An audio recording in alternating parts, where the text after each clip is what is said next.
Hey guys, my name is Faith and this is Faith's Pulse. I'm a Nigerian living in Brisbane, Australia, and on this channel I talk about meaningful living, travel and general living tips here in Australia. Today's video will be helpful for anyone who's coming into Australia as a permanent resident, and so I'll be sharing things that you should do immediately you arrive Australia. It might also cut across to students as well, but I will be mentioning if students need to do anything differently. If that sounds like something you'd love to hear, definitely keep on watching. So if you've just arrived Australia, you're welcome, and if you're looking to arrive Australia in the coming days, this video will help you hit the ground running. The very first thing you want to do once you arrive is to get an Australian SIM card.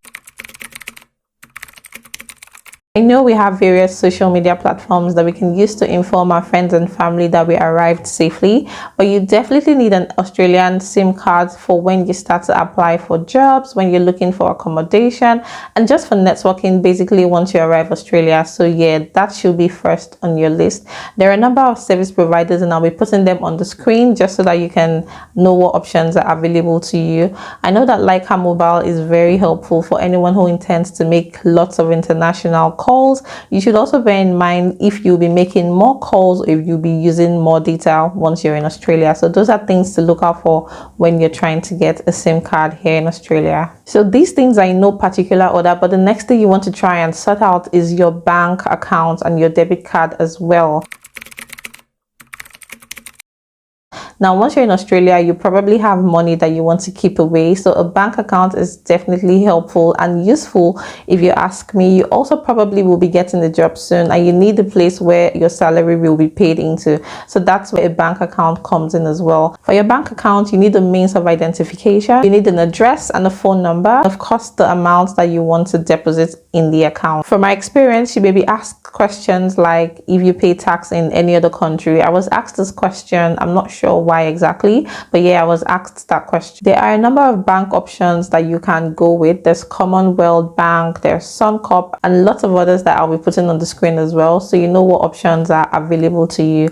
Now, if you're a student, make sure to mention that you're a student once you're creating your account. This is just so that you don't get to pay any admin fees once money is not coming in every month. Next thing I'll advise you sort out is your travel card or your transport card. I know that this has different names in various states in Australia. Here in Queensland, it is called the Go Card, and I'll put that on the screen for you to have an idea. But make sure you're asking for what card is available wherever you find yourself in Australia. These cards will help you get into buses, into ferry, and into trains as well. And you can find these cards in train stations. You can buy these cards from train stations or your local Australian post office. The next thing I'll advise you get is your photo identification card. I got this card because I was not ready to convert my Nigerian driver's license into an Australian driver's license. So I needed to get a form of Australian means of identification, and the photo ID came in handy. The link I have is one for Queensland, and I will be putting that in the description box. But make sure that when you're doing your research, you're narrowing it down to the state where you are in so you don't fill the wrong form. For your photo ID, you'll be needing your lease agreement, your debit card, your Medicare card, and your passport. Like I said, I'll put a link for the QLD form in the description box. Also send me a message if you want to know where the office is in Brisbane CBD. Next thing you want to sort out is your tax file number. As the name suggests, this is necessary for when you start working. You need a place for your tax deductions to be done, and your employer will be asking you for this number as well. What you need to do is to go to the link in the description box and yeah, fill the form, and you would receive your tax file number to the house address that you provide. As a permanent resident, the next thing you want to sort out is your health care.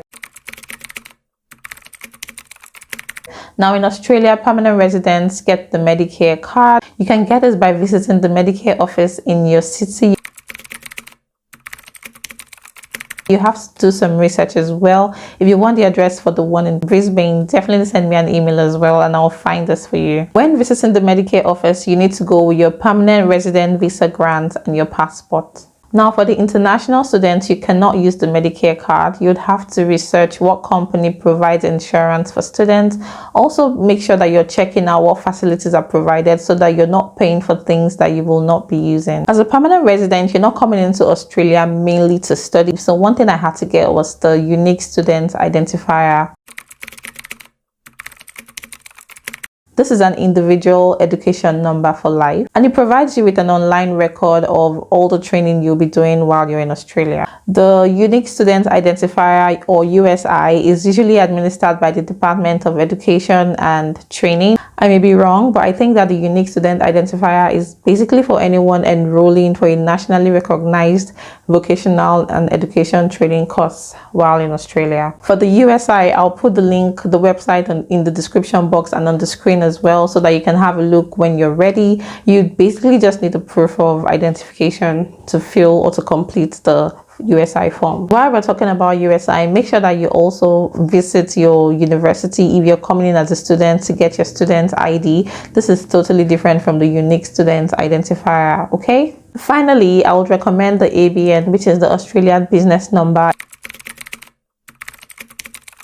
If you are business minded and looking to engage in food delivery services like Uber Eats or Menulog, or riding services like Didi and Uber. So for the ABN, you get all your money, but at the end of the year, you get to remit some amounts when you're filing for your tax returns. The final thing I want to talk about is creating a MyGov account. This is just a secure way to have access to government services. So I know that you get correspondence from your Medicare, from the Australian Tax Office, which is the ATO. You also get correspondence about your COVID vaccines and certificates. So yeah, it's very important to have one as a permanent resident. I think that students are also entitled to creating a MyGov account. Correct me if I'm wrong in the comment section. To create a MyGov account, you only need an email. Basically, there's nothing else. You just need an email, create your password, and then you can link your MyGov accounts to your Medicare, to your ATO, and then you have all these services in one place, and you can access them securely when you need these information. So that's all I'll be sharing in today's video. I hope that you find this helpful if you're relocating to Australia as a permanent resident. If you are looking to arrive Australia soon, or if you're in Australia already, let me know in the comment section if there are things you want me to talk about. If there are questions you have, send me an email. Drop your questions in the comment section. Let me also know if there are particular things you want me to talk about when it comes to living in Australia. I'm happy to make a video about your request. Thank you so much for watching, and don't forget to leave me a comment, subscribe, share this video if you know anyone it will be helpful to. Subscribe to the channel, guys. Give me a thumbs up, and I'll see you in my next one. Bye. Yeah, I've been just picking up pieces, you feel me?